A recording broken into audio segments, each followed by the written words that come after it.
الحمد لله نحمده ونستعينه ونستغفره ونعوذ بالله من شرور أنفسنا ومن سيئات أعمالنا من يهده الله فلا مضل له ومن يضلل فلن تجد له وليا مرشدا أشهد أن لا إله إلا الله وحده لا شريك له وأشهد أن محمدا عبده ورسوله لا نبي بعده اللهم صل على محمد وعلى آل محمد كما صليت على إبراهيم وعلى آل إبراهيم وبارك على محمد وعلى آل محمد كما باركت على إبراهيم وعلى آل إبراهيم في العالمين إنك حميد مجيد أما بعد Ma'asyiral muslimin rahimani wa rahimakumullah usikum wa nafsi bitaqwallahi faqad faza man ittaqa.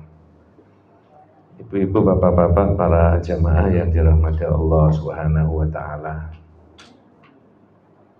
Uraian berkaitan dengan tiga prinsip pokok dalam kitab ini, penjelasannya serba tiga. Jadi di bagian-bagian tertentu itu diterangkan tentang tiga. Jadi intinya menguraikan tentang ma'rifatullahi wa ma'rifatu nabihi wa ma'rifatu dinil islami bil adillati. Pertama adalah orang itu diajak untuk mengerti tentang Allah. Jadi banyak penjelasan itu berkaitan dengan itu. Ma'rifatullahi, mengerti tentang Allah. Tapi ma'rifatullah itu, mengerti Allah itu sudut pandangan pakai akidah. Bukan filsafat, bukan sufi, bukan macam-macam. Tapi pakai akidah bil adillah, pakai dalil. Yang kedua, ma'rifatun nabiyyihi, mengerti tentang nabinya. Jadi mulai awal sampai akhir ya yang dibahas itu. Yang ketiga, ma'rifatu dinil islami bil adillah. Yang ketiga, mengerti tentang agama Islam. Kalau diperbandingkan dengan Al-Firqatun Najiyah wa Ta'ifah Amansurah dalam kitab Jalan Golongan yang Selamat itu, kalau kitab itu hanya menjelaskan tentang satu golongan yang selamat. Jadi di awal kitab itu, ya bukan kitab ini, kitab yang satunya, Jalan Golongan yang Selamat, itu di bagian awal menjelaskan wa inna hadhil millah sataftariqu ala 73. Umat ini akan pecah menjadi 73 golongan. Kata Nabi begitu. Tintani wa sab'una fin nari, yang 72 itu di neraka, wa wahidatun fil jannati, yang satu itu berada di surga. Kita tidak usah cari-cari dan konsentrasi yang 72 itu siapa-siapa, enggak perlu. Tapi sepanjang kitab itu 45 judul menjelaskan mengenai yang satu golongan. Di dalam riwayat diterangkan ma'ana alaihi wa ashabi, kata Rasulullah, yaitu orang yang mengikuti jalanku dan jalannya para sahabat. Artinya beragama mengikuti yang diajarkan oleh Nabi dan oleh para sahabat kepada sahabat-sahabat yang lain. Nah, balik ke kitab ini misalkan saja yang sudah pernah dibahas di halaman 30 dan 31. Itu i'lam rahimakallahu annahu yajibu ala kulli muslimin wa muslimatin ta'allumu thalathi hadhil masaili wal amalu bihinna. Ketahuilah wajib bagi setiap muslim itu untuk mempelajari tentang tiga hal serta mengamalkannya. Apa tiga hal itu? Nah, di situ diterangkan. Pertama, al-ula, yang pertama, annallaha khalaqana wa razaqana wa lam yatrukna hamalan bal arsala ilaina rasulan. Sesungguhnya Allah itu yang menciptakan kita dan memberi rezeki kita dan tidak meninggalkan kita terlantar. Satu, itu uraiannya sudah pernah dibahas. Yang kedua, Atsaniyah halaman 31 di atas itu. annallaha la yarda ayyushraka ma'ahu ahadun fi ibadatihi la malakun muqarrabun wala nabiyyun mursalun. Sesungguhnya Allah itu tidak ridho kalau Allah itu disyirikkan, baik ya di dalam beribadah, baik dengan malaikat sebagai makhluk yang terdekat maupun disyirikkan dengan nabi sebagai utusannya Allah. Itu sudah dibahas juga. At-talitha, yang ketiga, annaman ata'a ar-rasula wa wakhadallaha la yajuzu lahu muwalatu man khadallaha wa rasulahu walau kana aqraba qaribin. Jadi sesungguhnya siapa yang mentaati Rasul dan mengesahkan Allah satu-satunya, tidak boleh untuk loyalitas kepada orang yang memusuhi Allah dan Rasulnya. Mohon maaf, naudzubillah min dzalik, walau kana aqraba qaribin, walaupun itu keluarganya sendiri. Jadi supaya tegas antara yang mana yang mukmin yang mencintai dan membela agama Allah dan orang yang memusuhi agamanya Allah. Nah, kemudian halaman 49 itu bagian yang berbeda lagi. Kemarin yang satu sudah diterangkan itu. I'lam arsyadakallahu li ta'atihi annal hanifiyah millata Ibrahim an ta'budallaha wahdahu mukhlishan lahuddin wa bidzalika amarallahu jami'an nasi wa khalaqahum laha. Saya bahasakan Indonesia, saya terjemahkan. Ketahuilah semoga Anda diberi ar-rusydu, arsyadakallahu. Coba saya tanya, ar-rusydu itu apa maksudnya? Jadi kalau diterjemahkan ketahuilah atau berilmulah gitu loh. Nanti kalau orang itu berilmu tentang Allah, berilmu tentang Nabi, berilmu tentang agama, arsyadakallahu. Semoga Anda mendapatkan ar-rusyd. Apa ar-rusydu itu? Di situ diterangkan ya, al-istiqamatu ala thariqil haqqi, yaitu orang istiqomah konsisten di jalan yang apa? Benar. Ya kadang orang itu kan tidak, Pak ya. Mohon maaf. Ketika ke masjid istiqomah dengan kebenaran, ketika taklim begini, tapi ketika pindah rumah tidak. Cari-cari apa? Hari misalkan. Ini tidak dapat rusdu itu namanya. Ya gitu loh. Ketika kalau orang itu mau mantu, calon mantunya dipanggil, le lahirmu dinopo. Itu tidak memperoleh ar-rusyd al-istiqamatu ala thariqil haqqi, ya. Itu annal hanifiyah. Nah, kalau sampean sudah ar-rusyd tadi memperoleh istiqamah dari, sesungguhnya hanifiyah millata Ibrahim. Hanifiyah itu apa? Al-millah al-ma'ilah ani asyirki. Agama yang selalu berpaling dari perbuatan apa? Syirik. Nah, itu tugas jenengan dan saya. Untuk apa? Memalingkan dalam pelaksanaan agama ini, dijauhkan dari semua perbuatan apa? Syirik, baik yang besar maupun yang kecil. Coba saya tanya, yang paling kecil itu seperti apa kata sahabatnya Nabi? Kemarin sudah saya omongkan itu. Yang paling kecil itu ibaratnya apa? Ini kalau yang bisa menjawab diberi hadiah, nggak ada yang dapat hadiah gitu. Yang paling kecil itu adalah ya al-anda dua asyirik akhfa min dabibin naml ala safa'i sauda fi dhulumatil lail. Ya, syirik yang paling halus itu ibaratnya, saya kan bilang ibarat seperti apa?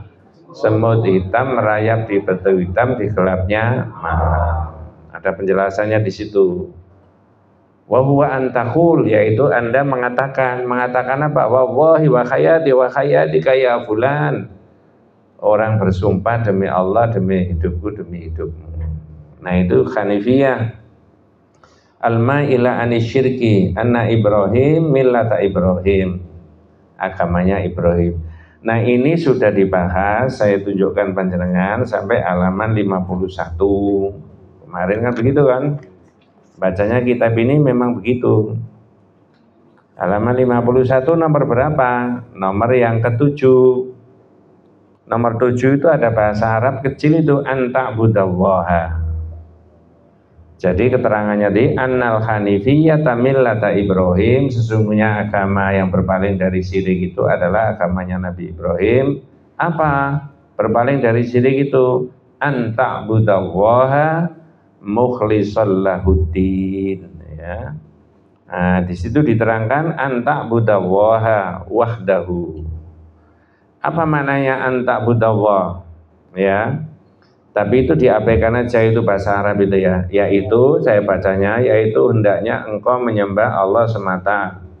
Itu ada keterangan adalah khobarnya anna dari ungkapan apa? Annal hanifiyah. Bingung toh pakai khobarnya anna?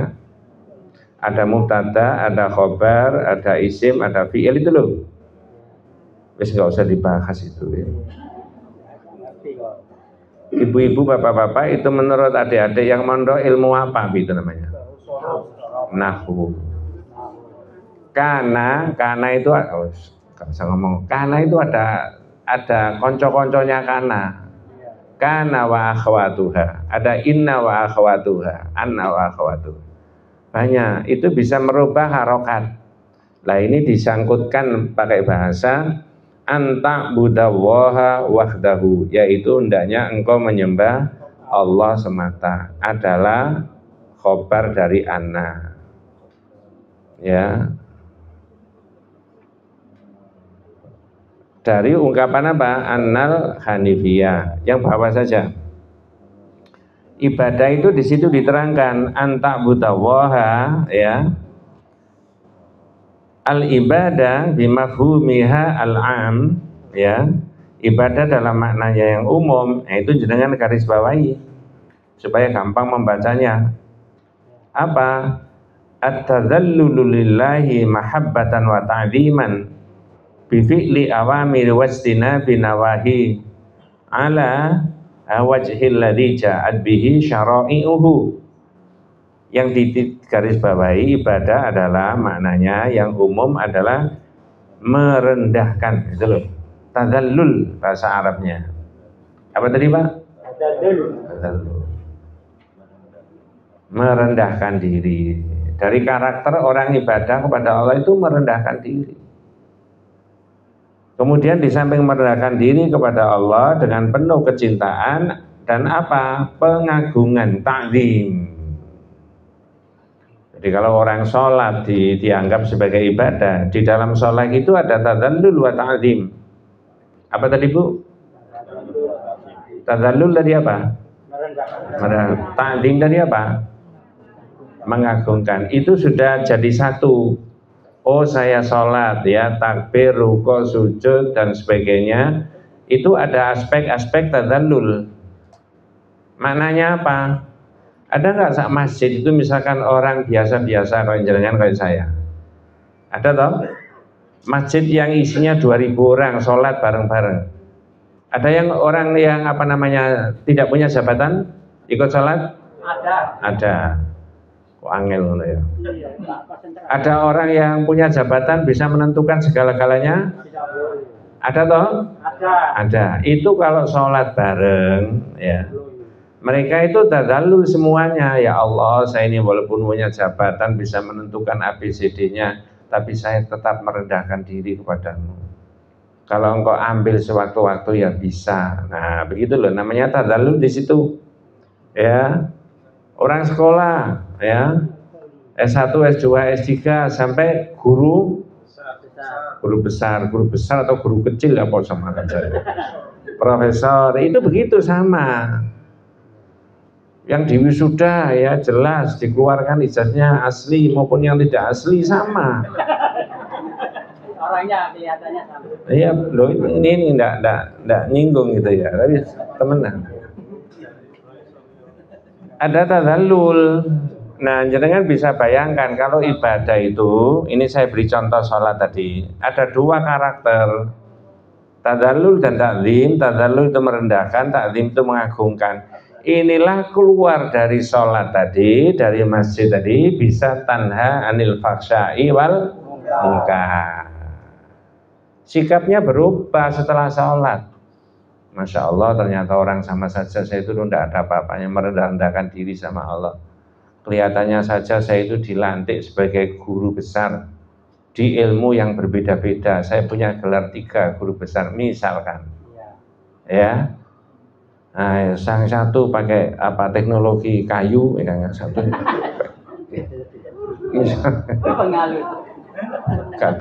kadi omono enak. Itu tadallul tadi mas sama. Sampean mau cari apa? Orang infak sama, ya. Berapapun yang dikeluarkan ya Allah, saya ini tidak ada apa-apanya dibandingkan besok balasanmu. Jadi saya mengagungkan Allah itu dengan cara begitu. Ada nggak orang mengagungkan Allah dengan 5.000 rupiah? Itu mengagungkan apa? Merendahkan?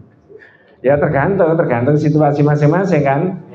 Tapi esensinya tadi saya katakan harus apa? 2 karakter tadi. Masya Allah, inilah yang ibadah yang model begitu itu yang bisa membuat sikap orang menjadi positif dan baik tadi. Saya ulangi dalam bahasa asli ya, al ibadah bimafhumiha al-am hiya atadallul. Pemahaman yang umum ibadah itu merendahkan lillahi mahabbatan karena cintanya, wa ta'liman yaitu karena mengagungkan juga sama Allah.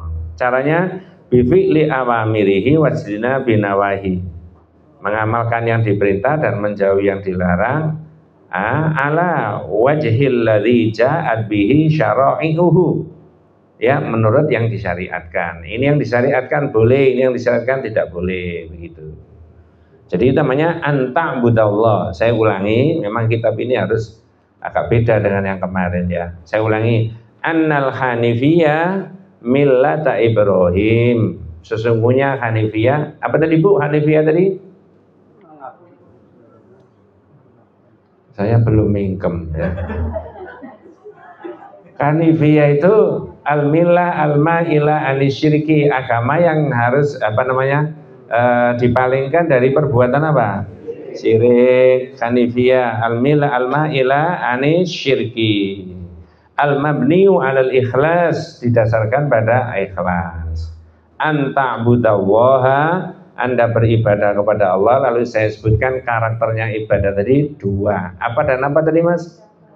Tadallul dan ta'zim. Masih gak ngerti tulisannya, pokoknya muni tadallul ta'zim gitu aja. Tadallul merendahkan, ta'zim mengagungkan siapa? Allah. Mudah-mudahan besok anak cucu kita dan jadi ulama besar ya. Benar Pak, bisa baca-baca kitab bahasa Arab itu ya. Ya, saya sendiri ya tidak bagus lah ya, masih kurang banyak. Kemudian berikutnya adalah annal mafhum al khas lil ibadah, pemahaman yang khusus mengenai ibadah, yakni tafsiluha. Faqad qala Syekhul Islam Ibnu Taimiyah. Nah ini menukil pendapatnya Ibnu Taimiyah. Adapun ibadah dalam maknanya yang khusus, ya lebih rinci, Syekhul Islam Ibnu Taimiyah berkata, apa tadi mas? Itu jenengan garis bawahi, ibadah adalah sebutan untuk apa? Segenap perbuatan yang dicintai Allah dan diridhoi, baik ucapan maupun perbuatan lahir dan batin. Nah itu jenengan garis, itu definisinya menurut Ibnu Taimiyah. Al ibadatu ismun jami'un likulli ma, apa tadi Pak? Ibadah tadi menurut Ibnu Taimiyah. Itu loh. Ibadah adalah sebutan untuk segenap. Saya terjemahkan Pak ke bahasa Indonesia yang gampang aja. Gini. Ismun jami'un, apa tadi? Ismun jami'un likulli ma yuhibbuhu wa huwa yardahu minal aqwal wal a'mal adh-dhahira wal batin. Al-batinah. Nama dari semua aktivitasnya manusia ya. Baik itu apa namanya ya, yang dicintai Allah dan diridhai apa? Allah, berupa apa? Ucapan dan apa? Perbuatan. Lahir maupun apa? Oh, kalau begitu orang berniat baik itu bagian dari ibadah apa bukan? Iya, enggak tahu orang itu. Ismun jami'un likulli ma yuhibbuhu wa huwa yardahu minal aqwal wal a'mal adh-dhahira wal batinah. Nama dari semua aktivitas manusia, ya, baik yang lahir maupun batin, yang dicintai Allah dan diridhoi apa? Allah. Berarti ibu-ibu nun sewu, masak di dapur itu bagian dari ibadah apa bukan? Ya. Iya. Lalu di fikih dibagi, ada makhdha, ada ghairu makhdha. Yang makhdha itu apa? Khusus, waktunya khusus, bacaannya khusus, ininya khusus. Ini di situ nanti pembahasannya di fikih bisa ini sunnah atau bid. Sunnah apa? Bid'ah. Gitu. Tidak boleh dimodifikasi. Yang boleh dimodifikasi itu yang ghairu makhdha, yang umum. Orang masak boleh nggak dimodifikasi? Ya, rawon tidak pakai santan boleh nggak? Boleh. Lo kan bener sih omongan saya. Ada yang salah tak? Kan enggak toh? Ya. Ya. Buat mie pakai sayur bayam boleh nggak? Boleh, tapi kamu rasanya. Kenapa kok kita begitu? Untuk konsumsi perintahnya Allah, supaya apa? Kita sehat, kuat, lalu bisa dipakai ibadah. Itu namanya yang umum. Yang khusus itu yang tidak boleh. Disitulah mudah-mudahan panjenengan tidak tersinggung ya. Ajaran-ajaran Nabi, baik lafal, ucapan dan perbuatan, waktu itu jangan dirubah-rubah yang makhluk itu. Makanya di dalam kitab Al-Firqatun Najiyah wa Tha'ifah Al-Mansurah, jalan golongan yang selamat itu ada as-salawatul mubtada'ah, salawat-salawat yang dianggap bid'ah karena tidak pernah diajarkan oleh Nabi, tapi itu lebih populer di masyarakat karena ada lagunya. Yang tidak ada lagunya nggak populer. Orang diam-diam hari Jumat apa baca salawat Nabi, Allahumma sholli ala Muhammad wa ala ali Muhammad, dianggap tidak baca salawat. Tapi kalau pakai rame-rame ya, mohon maaf saya tidak mengolok-olok tapi menjelaskan aja. Baca yang tidak diajarkan itu dianggap baca salawat. Allahumma sholli sholatan, nah itu dan seterusnya. Ya, itu. Saya sudah terangkan di mana-mana Pak, tapi saya sedikit pun naudzubillah min dzalik tidak bermaksud mengolok-olok. Menerangkan sesuatu mana yang diajarkan dan mana yang tidak, gitu loh.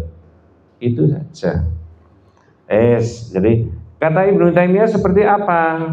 Lahir batin dari ibadah dari khauf, rasa takut. Orang itu punya rasa takut sama Allah itu kelihatan nggak rasa takutnya? Kalau sholat yang kelihatan toh? Halo? Orang menyembelih kambing, korban, kelihatan nggak? Tapi orang ini punya rasa takut, kelihatan nggak rasa takutnya? Enggak, silakan diminum. Jawabannya kudu bener. Rasa takutnya ya tidak kelihatan, yang kelihatan apanya? Efek daripada rasa takut. Al-khawf, nah biasanya khawf itu digandeng sama roja. Apa Bu? Apa roja itu? Harap. Khauf? Takut. Saya tanya, kapan rasa takut harus menonjol dan kapan roja harus menonjol? Kabeh. Gampang jawabnya Pak.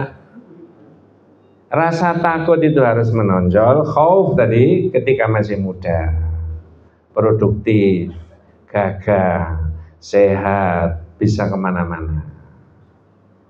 Itu kan sudah sering dibahas itu. Bayangkan masih muda, gagah, sembarang dengai itu punya, nggak satu tak yang nggak punya, tidak punya rasa takut sama Allah. Nah,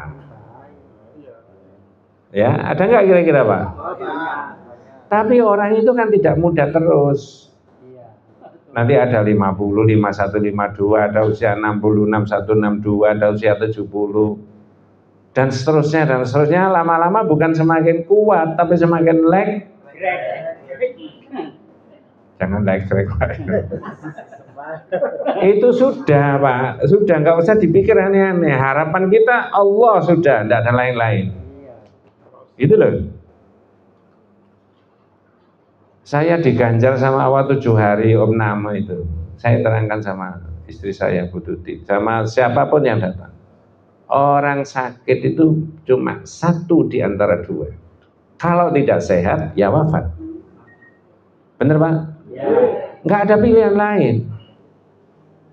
Ustaz, kalau begitu jadi orang Islam itu enak. Enak Mas. Enak. Makanya Rasulullah mengheran terhadap persoalannya umat Islam itu. Kalau dia itu dapat kebaikan, bersyukur. Lalu ada kebaikan. Kalau nggak enak, tetap apa? Sabar. Jadi kedua-duanya dapat kebaikan. Maka antara khauf, satunya apa tadi Pak? Roja. Itu disandingkan. Ibarat gedung pencakar langit, menara kembar. Yang satu khauf, yang satu roja. Kemudian tawakal kepada Allah. Di kitab yang tauhid itu sudah didetail dibahas itu ya. Wassalat, baca salat, waszakat, wasyam, wa ghairi dzalika min syara'il Islam. Lain-lain dari semua syariat Islam ya, macam-macam. Kemudian yang ke-8 mukhlishan lahuddin ya. Al-ikhlas, at-taqiyah, at-tanfiyah ya. Yaitu mengikhlaskan agama hanya untuk Allah. Ikhlas yaitu penyucian. Ya, di situ at-tanqiyah wal muradu bi ayyuqsad al mar'u bi ibadatillahi wahdahu wal wusul ila dari karamatihi bi khaitu la ya'budu ma'ahu ghairahu la malakan muqarraban wala nabiyyan mursalan. Dalam bahasa kita, adapun maksudnya di sini ikhlas tadi adalah apa? Hendaknya setiap hamba meniatkan ibadahnya hanya kepada Allah semata dan apa? Untuk mendapatkan apa? Surga, di mana ia tidak menyembah selainnya. Baik dengan siapa? Malaikat maupun dengan apa? Rasul. Kemarin sudah dibahas. Begini Pak. Halo? Ya. Annallaha la yarda ayyushraka ma'ahu ahadun fi ibadatihi la malakun muqarrabun wa la nabiyyun mursalun. Sudah pernah diterangkan Pak belum?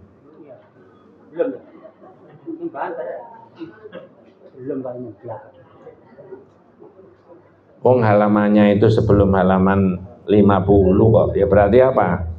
Sudah. Annallaha la yarda ayyushraka ma'ahu ahadun fi ibadatihi la malakun muqarrabun wa la nabiyyun mursalun. Sesungguhnya Allah itu tidak ridha kalau Allah itu disyirikkan. Nah keterangannya di kitab ini, kalau Allah tidak ridha dengan perbuatan syirik, ini hambanya muslim juga harus tidak ridha kalau di dunia itu ada kesyirikan, gitu loh maksudnya. Karena ridhonya hambanya Allah muslim itu mengikuti ridho dan tidak ridhonya siapa? Allah. Kalau Allah tidak ridha, kita juga harus tidak ridha. Nah begitu. Jadi saya ulangi ya, ayyak sudah almar'u bi ibadatihi wahdahu wal wusul ila dari karomatihi. Ya. Jadi semata-mata mendapatkan surga dan di mana tidak menyembah selain daripada Allah, tidak menyekutukan baik dengan siapa? Nabi maupun dengan malaikat. Itu dengan bahasa lain. Halo? Syahadat kita tentang Allah itu beda dengan syahadat kita tentang Nabi. Betul Pak? Bedanya gimana? Cuman nggak bisa ngomong betul. Jadi syahadat tentang Allah itu beda maknanya dengan syahadat tentang apa? Rasul. Bedanya kalau Allah itu satu-satunya zat yang diibadahi, maka di dalam diri Nabi Muhammad itu kontras. Tidak ada unsur-unsur ikut menciptakan dunia seisinya Nabi Muhammad. Tidak ada unsur-unsur Nabi Muhammad itu boleh disembah. Betul ya? Betul. Nah, itulah maka dalam pikiran tauhid itu jenengan tidak diajari minta tolong sama Nabi.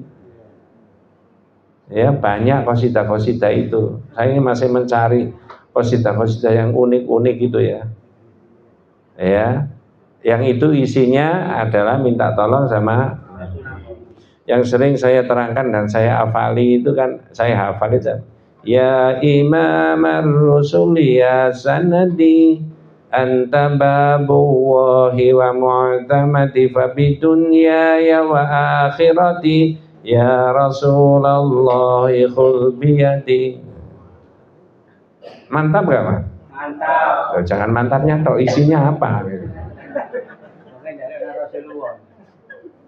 Wahai imamnya para rasul, maksudnya Nabi Muhammad, engkau adalah sandaranku, engkau adalah pintu Allah, tempat aku bergantung di dunia dan akhirat. Wahai Rasulullah, bimbinglah aku. Ini jenengan kira-kira pola pikirnya tentang tauhid sudah terbentuk sehingga tidak ada yang tanya, atau tidak ngerti maksudnya apa sih? Tapi ada majelis taklim, mohon maaf dengan segala hormat saya, yang pikiran tauhidnya belum terbentuk. Tapi karena karakternya dia sering melantunkan qasidah-qasidah kayak begitu, saya kasih contoh itu dia berheran-heran, lalu tanya di luar pengajian. Benar tak Ustaz? Nah, kalau menurut Anda bagaimana itu? Iya, tidak pernah dipelajari maknanya. Nah, makanya itu bukan bahasa kita. Maka saya kembalikan ke tema yang awal dari kitab ini. Apa? I'lam rahimakallahu annahu yajibu alaina ta'allumu arba'i masail. Al-ula al-ilmu. Ketahuilah semoga Anda diberi rahmat Allah bahwa sesungguhnya umat Islam itu wajib mengerti tentang 4 hal. Pertama, al-ilmu. Wajib apa Pak? Berilmu. Itu loh. Kalau tidak berilmu, terus gimana caranya melaksanakan agama? Enggak ada ilmu di situ. Nah, di situ. Makanya majelis taklim itu mestinya dibanjiri banyak orang. Iya. Waduh, saya enggak sekali enggak ngaji ketun saya. Iya tak Pak? Iya, enggak dapat hadiah. Ya jangan itunya. Dapat ilmunya jauh lebih bermakna dan bermanfaat itu. Ya itulah Allah Subhanahu wa ta'ala memberikan penjelasan kepada kita, dan itu buktinya Allah itu tidak membiarkan kita begitu saja. Walam yatrukna hamalan. Dan Allah tidak meninggalkan kita terlantar, tidak membiarkan. Buktinya apa? Kita diberi nabi, kita diberi kitab. Nah, tinggal mau apa tidak. Semua terserah padamu. Tsumma auhayna ilaika an ittabi' millata Ibrahim hanifa wa ma kana minal musyrikin. Nun sewu, ada bahasa Indonesianya?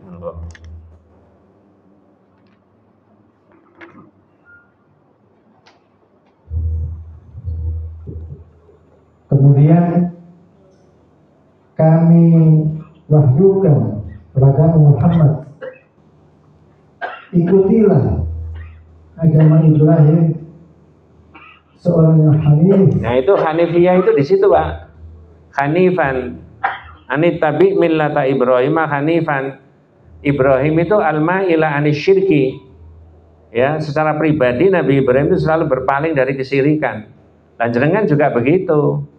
Sebesar sekecil apapun harus dipalingkan diri kita dari kemungkinan berbuat apa? Syirik. Kenapa? Wa a'zamu ma nahallahu anhu asyirik. Sebesar-besar yang dilarang oleh Allah adalah perbuatan apa? Syirik. Nah, lanjut Pak, nun sewu monggo. Dan bukanlah dia termasuk orang-orang yang mempersekutukan Allah. Ya, Nabi Ibrahim jelas sampai diterangkan Ibrahim itu tidak termasuk orang yang mensekutukan Allah. Sehingga Nabi Ibrahim punya keberanian mengatakan iya atau tidak ketika ada kesalahan di lingkungannya maupun ada kesalahan dilakukan oleh orang tuanya. Betul Pak? Apakah Nabi Ibrahim itu berani untuk mengoreksi keyakinan bapaknya? Berani. Apakah kita berani untuk mengoreksi keyakinan jika salah? Naudzubillah min dzalik, orang tua kita? Berani tapi sungkan. Itu kalau dikembangkan macam-macam. Di dunia ini tidak ada yang mutlak Pak kebenarannya itu. Yang mutlak hanya Allah dan siapa? Rasul. Makanya dalam pembahasan yang berbeda, mentaati Allah dan mentaati Rasul itu mustaqillah, berdiri sendiri. Halo, apa tadi? Mentaati Allah dan mentaati Rasul itu berdiri sendiri, tidak terikat dengan siapa-siapa. Tapi mentaati ulil amri itu tabi'ah, mengikuti. Jika ulil amri mentaati Allah dan mentaati Rasul, boleh mengikuti ulil amri? Boleh. Itu loh maksudnya. Ini bukan mengolok-olok ulil amri, tidak, tapi menjelaskan yang sebenarnya. Karena kalimatnya untuk Allah dan Rasulnya pakai ati'u wa ati'u Rasul, tapi ulil amri tidak ada ati'u, yang ada wa ulil amri. Wa itu kalau adik-adik yang mondok katanya ataf, itu nyambung. Jika ulil amri mentaati Allah, maka kita boleh mentaati Allah dan mentaati siapa? Rasul. Kalau enggak ya jangan. Kemudian dijelaskan lagi dalam dalil yang agak panjang. Nah ini agak menukik itu ya bahasanya. Ini digoblok-goblok Pak orang ini Pak, mohon maaf ya, bukan jenengan, bukan siapa-siapa. Orang yang membenci. Wa may yarghabu an millati Ibrahim illa man safiha nafsahu. Dan tidak ada yang benci kepada agama Ibrahim. Agama Ibrahim tadi agama yang apa Bu? Hanif. Hanif tadi apa? Berpaling dari syirik. Dan tidak ada orang yang membenci agama Ibrahim, termasuk membenci agama Islam yang merupakan warisannya Nabi Ibrahim, melainkan orang yang memperbodoh dirinya sendiri. Apa tadi? Memperbodoh dirinya sendiri. Bukan orang lain yang digoblok-goblok Pak, tapi siapa? Diri sendiri. Jadi membenci agama yang hanif, membenci agama tauhid, bahkan membenci tauhid, itu adalah orang yang dianggap apa? Safiha nafsah, memperbodoh apa? Diri sendiri. Ini benar Pak. Makanya mohon maaf ini rada menyimpang. Boleh nggak rada menyimpang sedikit? Boleh. Jenengan sudah mengerti tentang definisinya ulama. Dalam kitab tauhid ulama itu variasinya macam-macam. Satu yang paling tinggi ya, arafut tauhid, fahimut tauhid wa ahamiyatahu, mengerti tauhid dan mengerti pentingnya tauhid. Ya, wa arafus syirik wa aksamahu, ngerti syirik dan macamnya. Faqamu biwajibihim, lalu dia menjalankan kewajibannya. Ya, wa bayyanu linnas anit tauhid wasyirik wa hujjatuhumul Qur'an wal hadits sahih. Ulama yang nomor satu, ini mudah-mudahan keluarganya panjenengan, anak cucu kita semuanya. Halo? Ya Pak. Amin ya gak banter. Amin. Wong amin ada di kongkon Pak. Itu apa? Ulama yang pertama, fahimut tauhid wa ahamiyatahu Pak. Ngerti pentingnya tauhid, ya, ngerti tauhid dan pentingnya. Wa arafus syirik wa aksama, ngerti syirik dan macamnya.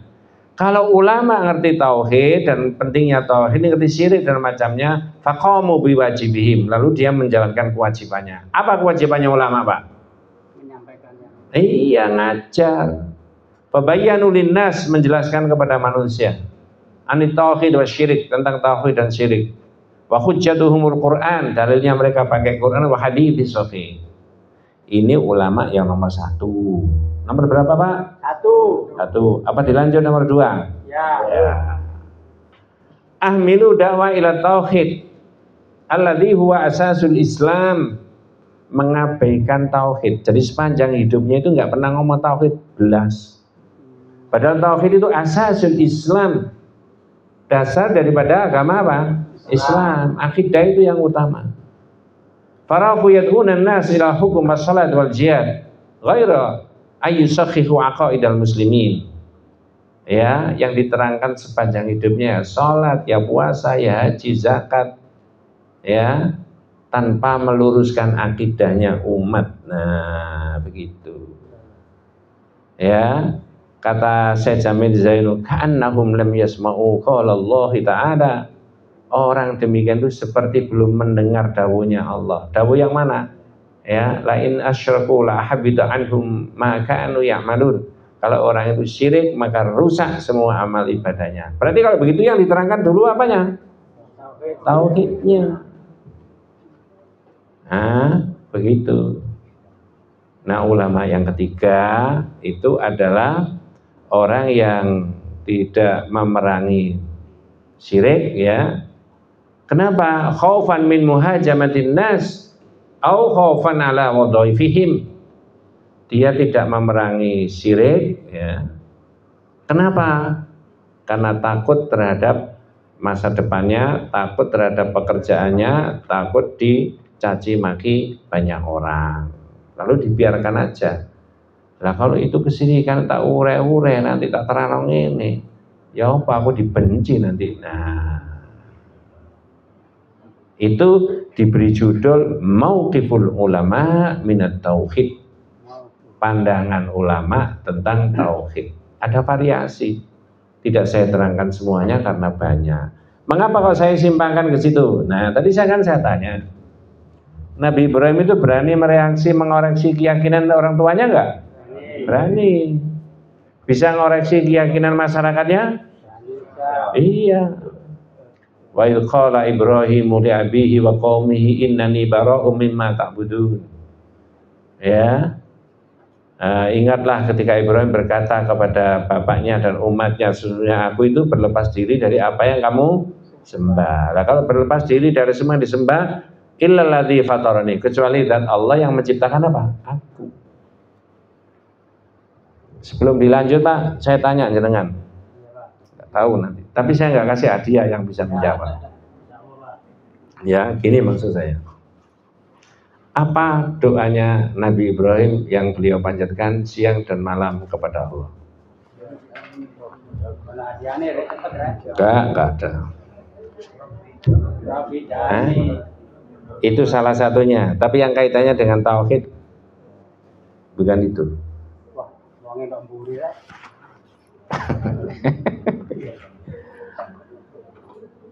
Nabi Ibrahim selalu berdoa itu karena menurut Nabi Ibrahim adalah ini biang kerok rusaknya masyarakat, dan mohon kepada Allah Subhanahu wa taala agar dirinya sendiri dan anak cucunya dijauhkan dari perbuatan itu. Doa itu adalah wajnubni wa baniya an na'budal asnam. Ya Allah, jauhkan aku dan anak cucuku. Jangan sampai menyembah apa? Berhala. Halo. Wajnubni wa baniya an na'budal asnam. Ya Rabb, ya Tuhan, jauhkan aku dan anak cucuku jangan sampai menyembah berhala. Yakin itu doanya Nabi Ibrahim? Halo? Ya. Saya tanya sekarang. Sampean sudah pernah berdoa kayak begitu? Berarti lebih khawatir Ibrahim daripada sampean. Iya, coba. Baru dengar ini. Saya diminta memberi pengajian di guru-guru di Sepanjang. Pernah. Kapan hari di Pucang, guru SMP. Ya. Sebelum saya kasih pelajaran tauhid, saya tanya dulu, ayo Pak Guru. Ya, pada guru nih, pada mangan segoi berarti kan. Apa yang sampai khawatirkan terhadap masa depan anak-anak kita? Saya minta 3 jawaban. Baik di Sepanjang maupun di Pucang. Yang di Pucang baru saja, Panjang sudah lama. Tidak satu pun yang menjawab yang saya khawatirkan adalah perbuatan syirik. Tidak ada. Tapi jawabnya, ini narkoba, masa depan pendidikannya, masa depan pekerjaannya, dekadensi moralnya. Tapi nggak ada yang jawab. Yang saya khawatirkan perbuatan syirik. Lalu saya urai. Nabi Ibrahim itu berdoa sama Allah agar anak cucunya, dirinya dan anak cucunya dijauhkan dari menyembah. Apa alasannya Nabi Ibrahim? Rabbi innahunna adlalna katsiran minan nas. Ya Rabb, karena menyembah berhala itu banyak orang tersesat. Ngerti maksudnya Pak? Iya. Bener nggak? Iya. Nah, menyembah berhala itu bukan hanya patung disembah-sembah saja, enggak. Ayo saya kasih contoh. Orang mencintai Allah itu ibadah apa enggak? Ada. Mencintai Rasulullah? Ada. Efek daripada mencintai Allah dan Rasulullah, efek positifnya orang itu jadi ibadah kepada Allah enggak? Ya, sekarang dibalik. Adakah orang mencintai dunia lebih daripada cintanya kepada Allah?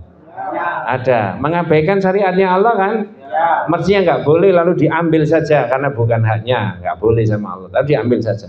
Korupsi nggak itu? Ya. Iya. Syirik nggak? Ya. Itu kata kitab tauhid namanya asyirku fil mahabbah, syirik dalam bercinta. Rusak nanti kalau begitu. Ya. Mohon maaf saya tidak fanatik, di Indonesia ini ada organisasi besar ya yang ternyata di mukadimah ADART-nya itu ada keterangan tentang tauhid. Jadi organisasi ini dikembangkan berdasarkan tauhid. Bahwa sesungguhnya ketuhanan itu ialah hak Allah semata-mata, beribadah menyembah hanya kepada Allah, terutama manusia. Itu ditulis begitu. Ya. Kemudian organisasi itu juga punya lagu, salah satunya Syahadat Dua Melingkar. Tapi sering saya omongkan, jangan diomongkan toh Syahadat Dua Melingkar. Ngerti maksud saya, Pak? Ya, ngerti. Sampai emosi saya. Ya. Jangan dipakai nyanyian toh, nggak ada apa-apanya, nggak ngerti sampai kalau nggak mau belajar tauhid. Ya bolak-balik mulai kecil sampai tua Syahadat Dua Melingkar toh. Terus diapakno, mari ngono Mas, Syahadat Dua Melingkar itu. Itu loh. Ini kan memotivasi Pak ya. Terus organisasi itu menggagas Islam berkemajuan dan Islam masyarakat berkemajuan. Apa maksudnya masyarakat berkemajuan? Itu salah satunya, saya nggak menerangkan berkemajuannya. Dasar daripada berkemajuan itu di masyarakat itu adalah al-mabniyu ala tauhid, didasarkan pada prinsip bertauhid. Jadi kalau organisasi itu digerakkan dan semua anggotanya bergerak nuansa-nuansa tauhid, maka ini ke arah positif dan selalu berkembang. Kalau tidak, seperti yang kita saksikan sekarang ini, ya. Kenapa organisasi itu tidak rebutan kuota haji? Karena ngerti tauhid. Dia harus mencintai Allah dan mencintai dan didoktrin itu, ya. Maka relatif organisasi itu tidak ada masalah, walaupun sudah berumur lebih dari 100 tahun. Benar nggak Pak ya? Ya. Jangan salah paham, saya tidak fanatik. Ini bisa diupload kemana-mana, ya. Tapi saya mau izin mencerahkan saja. Begitu Pak Samsul ya. Ya. Iya. Sehingga minatnya orang bergabung di situ semakin banyak. Ya, semakin banyak, terutama di kota-kota besar. Ya. Nah, tidak terbendung perkembangannya. Itu salah satunya tauhid. Hanya saja ini rahasia, tapi jangan diomongkan. Wes nggak jadi. Hanya saja. Tauhid produk organisasi itu di mana? Itu yang saya cari sampai sekarang. Nah itu Pak Samsul, belum ada. Sampai di level pimpinan pusat itu saya pernah tanya Pak Kiai Haji Azhar Basir, Allahu yarham, waktu jadi pimpinan, saya tanya mana produk tauhid Muhammadiyah? Nggak punya. Nah di situ, ya ternyata di pasaran banyak pikiran-pikiran tauhid, tinggal digali saja. Dan saya rasa pikiran-pikiran tauhid yang kita pelajari itu selaras dengan perilaku organisasi itu. Tinggal mencocokkan aja. Ngerti maksud saya Pak? Ya. Nggak ngerti nggak apa-apa. Nggak ngerti orang. Ternyata pikiran-pikiran tauhid yang kita pelajari itu sesuai dengan perilaku organisasi. Contoh, organisasi itu sistem kepemimpinannya adalah kolegial, kolektif dan kolegial. Per-7, per-9, per-13. Tidak boleh ada yang menonjol salah satu di antara mereka.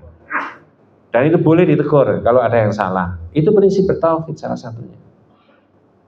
Nah, itu. Ya. Wes, enggak bahas itu. Cuma ini tak selipkan aja. Jadi tauhid itu jadi dasar. Ya. Itu kalau saya main bicara Kak berdele-dele menurut ilmunya Refli Harun ya. Negara ini akan berkembang ke arah yang baik dan budaya baik itu kalau didasarkan pada sesungguhnya dasar negara kita itu di Mukadimah ayat 45 pasal 29 ayat 1 apa? Negara berdasar atas ketuhanan yang Maha Esa. Itu tauhid. Nah, andai kata saya jadi presiden dan presiden itu jadi saya, dan itu tidak mungkin. Iya, Pak. Maka saya gemakan tauhid ini untuk membangun bangsa dan negara supaya berkemajuan. Dengan budaya lokal, Pak. Jangan amin-amin. Wong itu tidak mungkin kok ya. Maka dalam penjelasan di kitab ini, Quran tadi, wa may yarghabu an millati Ibrahim illa man safiha nafsah, ya.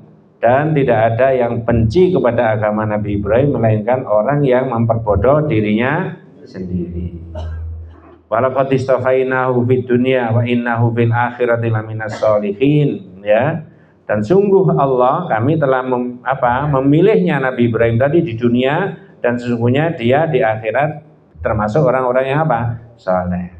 Jadi mau jaya di dunia, ya itu tadi agama tauhid, Hanifiyah harus ditegakkan, ya. Al-millah al-ma'ilah anisyirki, agama yang harus dipalingkan dari perbuatan apa? Syirik. Jelas Pak ya. Jangan harus lantang mengatakan bahwa rusaknya tatanan masyarakat, bangsa dan negara itu karena faktor syirik kepada Allah. Betul Pak? Betul. Sampai jangan betul-betul aja, tapi harus bisa menguraikan itu maksudnya. Maksudnya gimana? Variasi syirik itu macam-macam, gitu loh Pak ya. Ya. Ini diantaranya idh qala lahu rabbuhu aslim qala aslamtu lirabbil alamin, ya. Wa wassa biha Ibrahim banihi wa Yaqub ya baniya innallaha astafa lakumuddin fala tamutunna illa wa antum muslimun. Hai Bu, saya tanya Bu. Misalkan orang putranya ini banyak sukses semuanya. Ada yang jadi tentara, jadi polisi, jadi pengusaha, jadi dosen, jadi guru.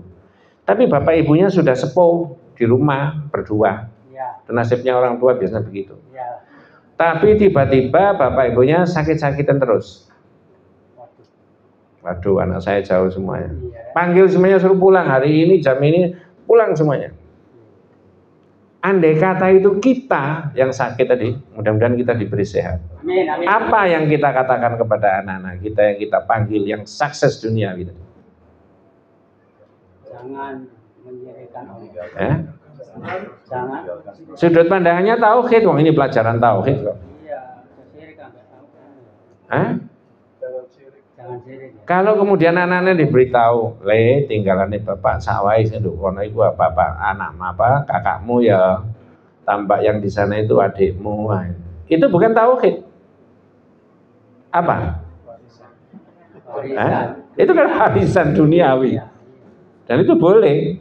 Boleh nomor 10. Yang harus kita sampaikan kepada anak-anak kita adalah tauhid.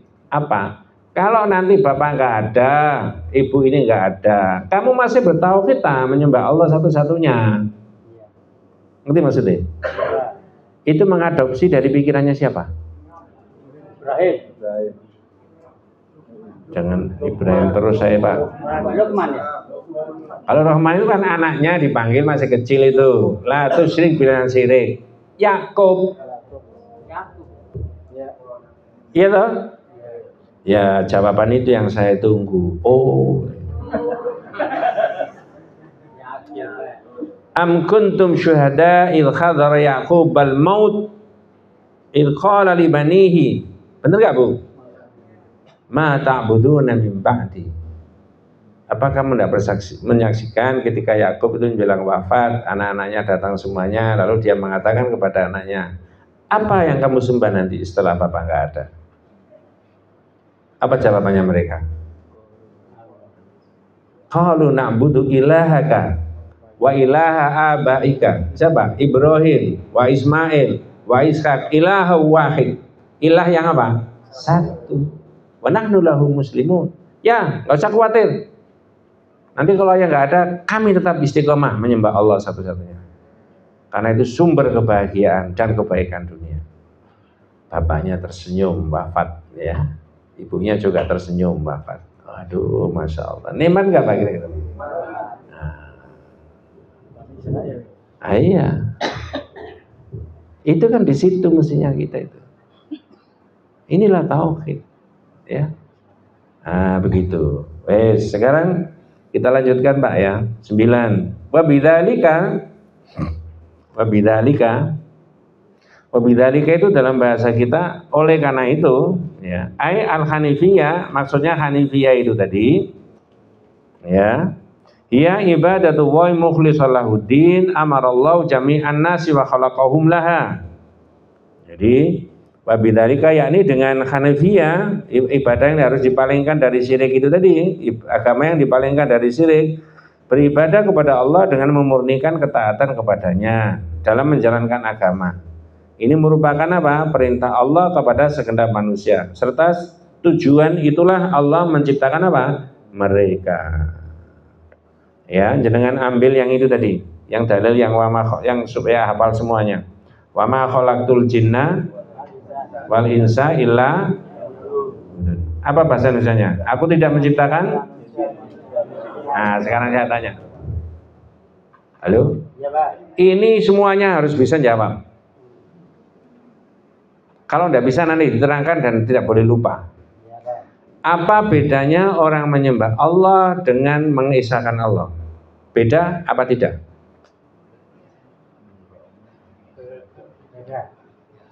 Loh. Menyembah Allah dengan mengisahkan Allah. Beda. Dalam bahasa Arab menyembah Allah itu ya'budun. Wa ma khalaqtul jinna wal insa illa. Tapi kalau mengisahkan Allah maknanya yuwahhidun. Apa tadi? Yuwahhidun. Yuwahhidun. Masih gak fase gak apa-apa. Yuwahhidun. Ya. Mengisahkan Allah. Kenapa begitu? Orang yang menyembah Allah ada kemungkinan masih menyembah yang lain-lain, Pak? Masih kemungkinan? Iya. Tapi kalau sudah mengisahkan Allah, ini satu-satunya. Maka ibu-ibu yang pengurus Majelis Taklim Tauhid itu menggagas apa? Jambore Tauhid 2026.2 Hidup dan Matiku. Benar nggak? Ini harus jadi jargon kita, harus jadi apa namanya identitas kita. Hidup dan mati itu berdasarkan apa? Akidah Tauhid. Jangan sudah pernah mendengar ada syekh yang dapat hadiah burung beo? Sudah. Belum ya, Bu. Belum, Pak. Udah. Burung beo ya, Pak. Tadi bocoran, Pak.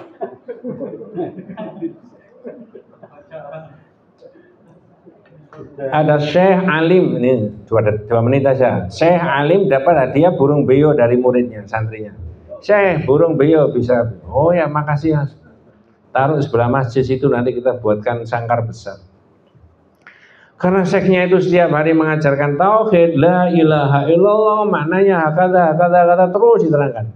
Lama-lama burung beonya bisa ikut menirukan la ilaha illallah. Apal, Pak? La ilaha illallah. Sama santri-santrinya digodok, la ilaha illallah, la ilaha illallah. Sampai orang yang tidak tahu burungnya itu tidak bisa membedakan. Ini manusia apa burung ya? Tidak bisa. Saking apanya? Fasih. Qadarallah, Allah mentakdirkan burung ini lepas terbang.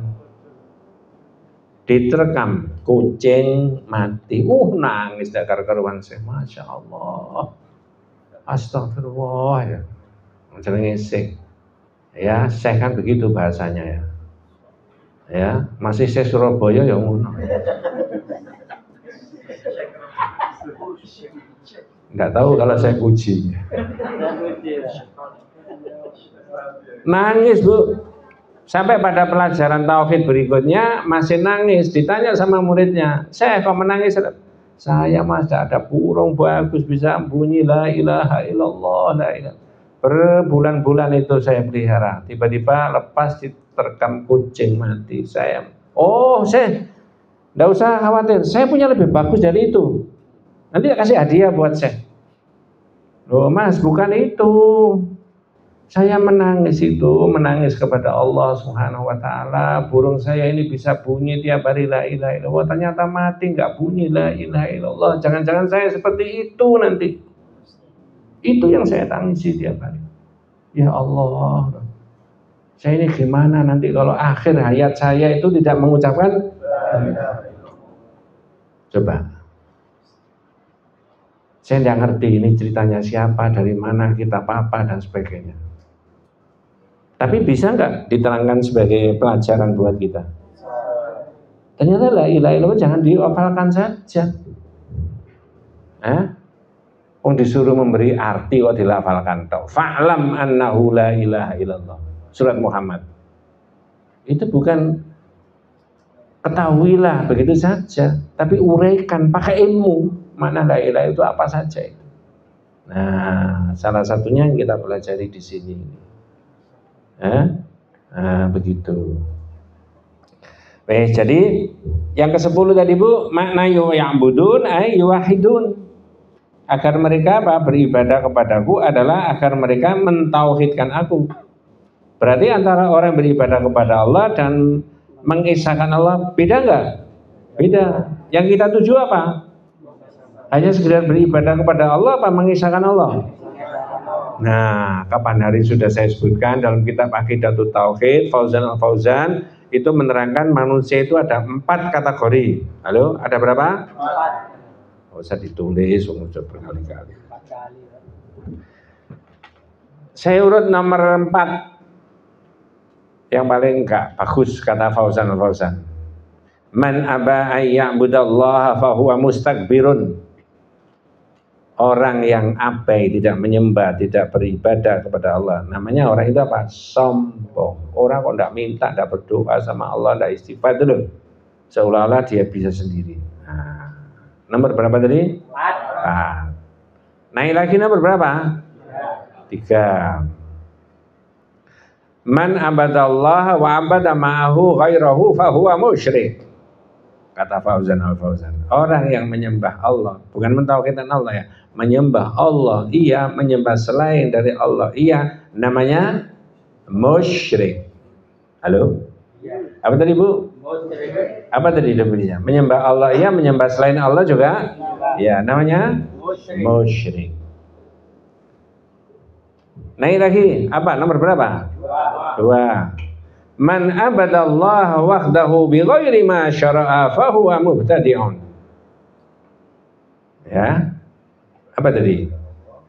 Orang yang menyembah Allah, beribadah kepada Allah satu-satunya, tapi caranya tidak menurut yang diajarkan oleh Nabi, orang itu berbuat apa? Bid'ah. Ya benar Pak, nyembah Allah, tapi caranya itu enggak menurut syariat. Nah, kayak dewe. Ngerti maksudnya? Ya. Namanya orang berbuat apa? Bid'ah. Saya tidak mendefinisikan itu.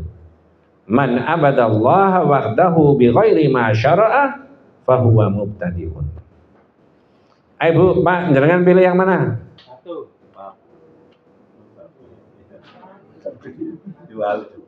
Itu kata urut mulai dari nomor berapa tadi? 4. Terus nomor 3. Nomor 2 tadi apa? Bahasa Indonesianya. Orang beribadah kepada Allah satu-satunya, terus caranya tidak menurut yang diajarkan oleh Nabi. Berarti apa itu?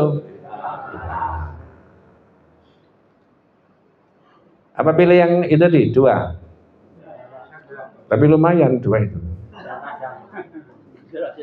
Kalau yang paling tinggi kata Fauzan Al-Fauzan, nomor 1, man abadallaha wahdahu bima syara'a fahuwal mu'min muwahhid. Masya Allah. Orang yang menyembah Allah, beribadah Allah satu-satunya, caranya juga menurut yang diajarkan oleh Nabi, namanya orang mukmin yang apa? Mengesahkan siapa? Allah. Mukmin muwahhid. Muwahhid, ya. Cucu saya dulu saya usulkan sama bapak ibunya, jenengono muwahhid ae salah siji. Abraham muwahhid, bagus. Oh, Bapak. Harus saya iki gak manut bae. Diberi nama sendiri. Ya. Jadi itu nomor 10 tadi Pak, dalam kitabnya Panjenengan halaman 53 ya. Kemudian ibadah itu ada 2, kauniyah wa syar'iyah. Nah itu. Ya. Apa tadi? Kauniyah dan apa? Syar'iyah. Yang kauniyah itu apa? Kauniyah yaitu ketundukan kepada perintah Allah yang bersifat kauniyah, alam. Dan ini menyangkut apa? Semua makhluk, ya. Tidak seorang pun yang dapat apa? Menghindarinya. Contohnya apa itu, Pak? Ini menurut kitab ini ya. Ibadah kauniyah al-khudu' li amrillahi ta'ala al-kauni, menurut hukumnya Allah. Wa hadhi syamilatun li jami'il khalqi la yakhruju anha ahadun. Tidak seorang bisa keluar dari situ. Namanya orang kafir lama-lama jadi tua enggak, Pak? Ya. Orang Islam lama-lama jadi tua enggak? Ya. Podo. Nah, itu namanya kauniyah, ketundukan kepada Allah. Tidak bisa diingkari. Yang kedua adalah ibadah syar'iyah, yaitu tunduk kepada Allah dengan apa? Menjalankan apa? Perintah. Ibadatun syar'iyyatun wa hiya al-khudu' li amrillahi ta'ala asy-syar'i wa hadhihi khassatan liman ata'a Allah wa rasulahu wa atba'a ma ja'at bihi rusul. Nah, penjelasannya ibadah syar'i adalah orang yang mentaati hukum dan syariatnya siapa? Allah Subhanahu wa ta'ala. Ini khusus orang Islam, Pak, yang itu, Pak. Minta tolong jangan cocokkan di surat Al-Imran ayat yang ke-83. Nah, ini penting, Pak, ya. Surat apa tadi, Pak? Ayat 83. Ya. Nggih.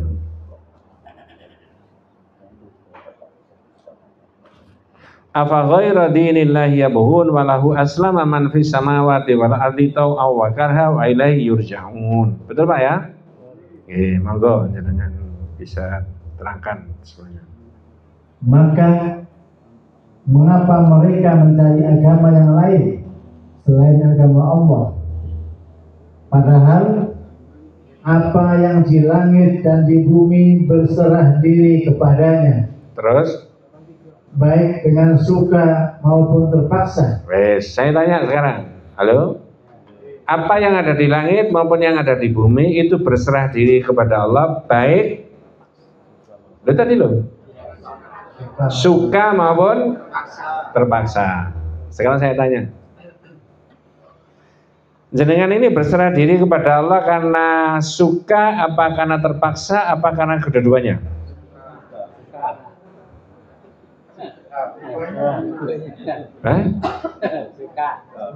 Kalau itu jawabannya masih kelambiar. Sekarang tak balik pertanyaannya. Orang kafir itu menyerahkan dirinya kepada Allah karena suka apa karena terpaksa? Terpaksa. Aduh, kita itu ternyata terpaksa jadi tua ya. Dipaksa sama Allah, nggak bisa tidak. Bener, Pak? Masih orang kafir ya tua. Mari orang kafir ya mati gitu. Tapi orang Islam jenengan dan saya itu bisa tau'an wa karha, karena suka maupun karena terpaksa. Bedanya di mana? Kalau terpaksa kita jadi dua, dipaksa sama Allah. Ya, Mas? Sampai umur berapa? 23. Nanti kalau sampai 83 rambutnya putih enggak? Itu dipaksa enggak jadi putih sama Allah? Iya. Kalau menurut sampean mau enggak rambut putih? Enggak mau. Koro sampai dua. Enggak mau toh? Tapi dipaksakan sama Allah.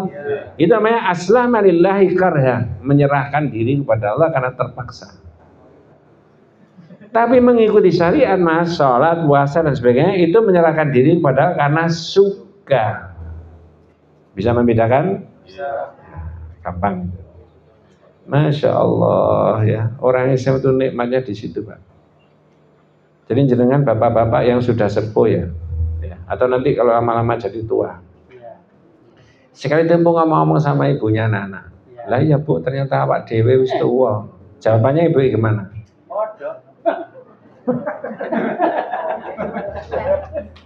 Ya enggak apa-apa, Pak, panjenengan kabeh wong ya tua. Bener Bu nggih?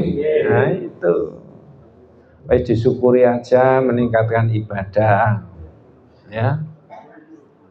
Biyen jarang gandengan Pak, saiki ayo gandengan. Gandengan ini wis tuwa iku cek gak tiba. Nggak romantis kan? Nanti sama tua sama romantis. Ya, cek gak tiba. Vertigo. Masya Allah, mudah-mudahan kita semuanya diberi sehat sama Allah. Ya. Amin. Jadi ibadah tadi menurut kitab ini ada dua, kauniyah sama apa? Syariah. Keterangannya yang kauniyah itu tidak dimintai pertanggungjawaban, tapi yang syar'i itu yang dimintai pertanggungjawaban. Ya, akidahnya gimana, ibadahnya gimana, hubungannya dengan orang gimana, itu yang dimintai pertanggungjawaban. Ketika warna kulit kita itu hitam, tidak ditanya, kenapa warna kulitmu kok hitam? Delok ane wireng kabeh. Tidak ditanya karena itu bukan pilihan kita. Ya. Dengan bahasa lain orang itu tidak akan ditanya karena asal usul kejadiannya enggak. Tapi ditanya tentang pilihan. Kenapa kamu milih ini? Nah, milih ini bisa baik, bisa tidak baik. Masya Allah. Terakhir, wa'adhamu ma amara Allah bihi at-tauhid wa huwa ifradu wa bil ibadah. Wa'adhamu ma amara Allah bihi at-tauhid wa huwa ifradu wa bil ibadati. At-tauhid, nah itu ada bahasa Arab juga, masdar dan sebagainya itu diabaikan aja Pak ya. Jadi, secara bahasa tauhid adalah masdar yang saya sebutkan tadi ya. Nah, jadi jenengan bisa memahami dari kata mulai dari itu ya. Dan hal ini tauhid tadi, dan hal ini dengan coret bawahnya supaya gampang bacanya. Itu wahada yuwahidu tauhid, masdar dari kata-kata wahada itu bahasa Arab ya. Dan hal ini itu apa maksudnya? Tauhid tadi tidak akan terrealisasi kecuali dengan jalan apa? Halo? Penafian dan apa? Penafian dan penetapan itu yang jenengan garis bawahi. Ya. Innahu la yatimmu lil insani at-tauhid hatta yashhadu an la ilaha illallah fa yantafi al-uluhiyyah siwa Allah taala wa yuthabbituha Allahu wahdahu wa yuthabbituha Allah wahdahu. Jadi orang mau merealisasi mengamalkan tauhid sempurna-sempurnanya tidak mungkin bisa terjadi kecuali dengan apa? Jalan apa? Penafian. Terus dan apa? Apa maksudnya penafian itu Mas? Yaitu menafikan hukum selain daripada keesaan Allah ya. Menafikan hukum selain dari yang diesakan lalu menetapkan keesaan hanya pada apa? Keesaannya Allah saja. Artinya begini. Halo? Ya. Tauhid itu kan la ilaha illallah kan? Ya. Halo? Ya. Nafinya mana? Nafinya? Penafiannya yang mana? La. La, bukan ilah, bukan ilah. La, tidak. Itu nafi. Apa Mas yang disembah? Ini tak? La. Ini tak? La. Pokoknya semua la. Loh, lah nek kabeh la itu tidak itu gimana? Illallah, kecuali siapa? Nah, ilah itu dia apa?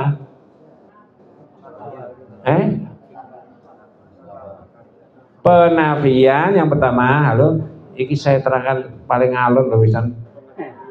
Satu penafian, yang satu apa?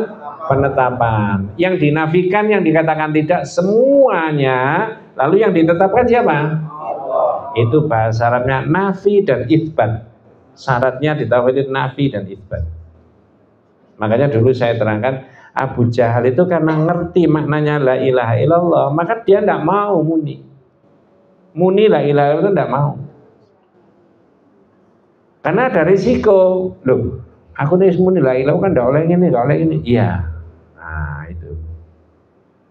Itu konsekuensinya syahadat di situ. Tidak akan terrealisasi syahadat itu kalau tidak ada nafi dan apa tadi Pak? Penetapan. Bahasa Arabnya nafi dan itsbat. Ya, penafian dan apa? Penetapan. Yang dinafikan apa? Segala sesuatu apa saja. Yang ditetapkan Allah, illallah. Kecuali siapa?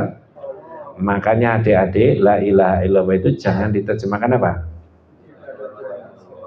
Tidak ada Tuhan yang benar, tidak ada Tuhan yang berhak kecuali, tapi sudah kadung jadi milik masyarakat. La ilaha illallah.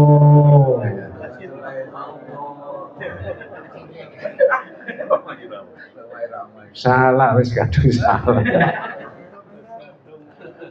Masya Allah. Nanti kita terangkan berikutnya anwa'ut tauhid, pembagian dari tauhid. Walaupun ini pendapat yang sebagian saudara kita juga tidak sependapat, tapi nggak apa-apa ya. Mudah-mudahan kita semuanya diberikan rahmat barokah hidayah Allah Subhanahu wa taala. Hadanallahu wa iyyakum ajmain. Assalamualaikum warahmatullahi wabarakatuh.